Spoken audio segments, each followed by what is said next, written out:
Fellas, I gotta hand it to you. You've had primo taste when it's come to co-opting women's work. You wanna know what's a rad job? Being a drummer.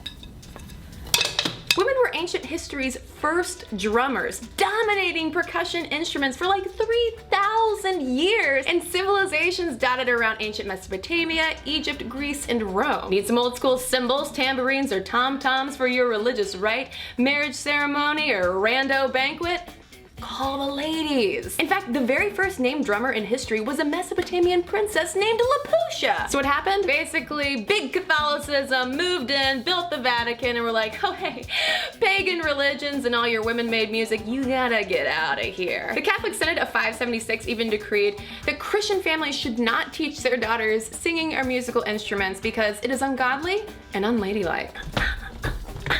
I'm gonna hit myself.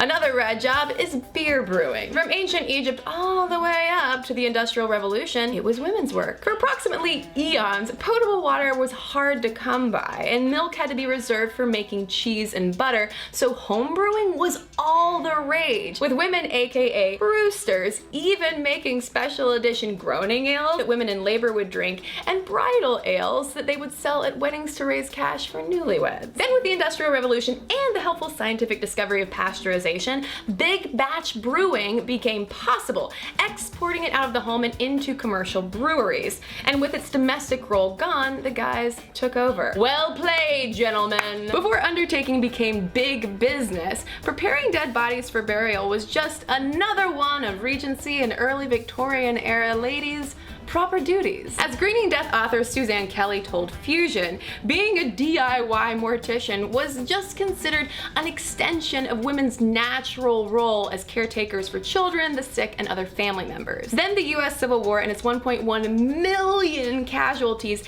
hastened the science of embalming. Soon as undertaking took on a scientific approach, women and their lady brains were immediately considered unfit for the task. Even though the mortuary industry has been male-dominated ever since, today it's attracting more women than ever before, including LA-based Caitlin Doty, who hosts the delightful web series Ask a Mortician.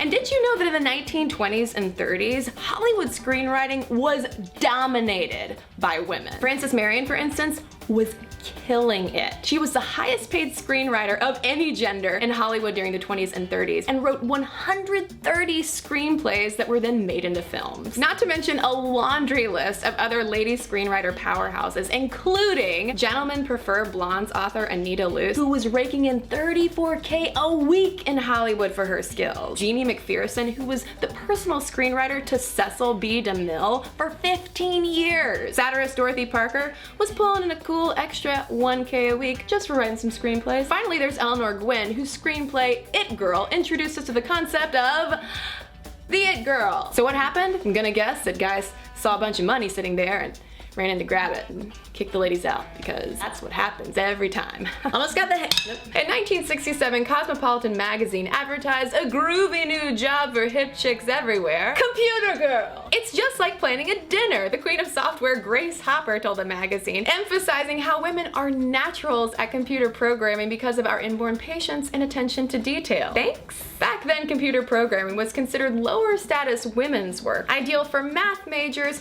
whose career pipeline was pretty much limited to teaching. And despite old school programming secretarial status, the money was good. Vintage Cosmo advertised an $8,000 starting salary, which translates to more than $56K in today's cash. But as professional and academic computer science and software engineering became more formalized, dudes began forming all-male networking groups and implementing personality-based employment tests that effectively pushed the computer girls back to the steno pool. But don't worry, guys, I do plan to do a follow-up video on 5 jobs that women stole from you.